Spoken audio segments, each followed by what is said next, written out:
शिव को धनुइया को तोड़ दिया रे दशरथ के लालना। शिव के धनुइया को तोड़ दिया रे दशरथ के लालना।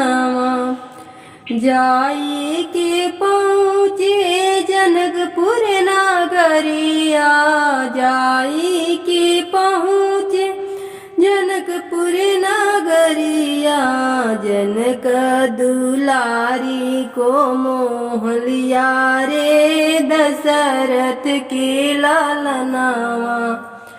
शिव के धनुइया को तोड़ दिया रे दशरथ के लालनावा।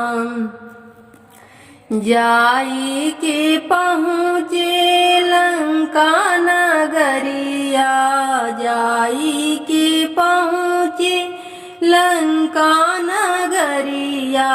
रावण के राज बिगाड़ दिया रे दशरथ के लालनावा।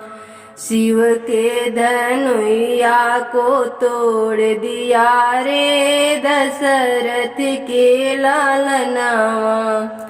राह चलत प्रभु तारे अहिल्या, राह चलत प्रभु तारे अहिल्या।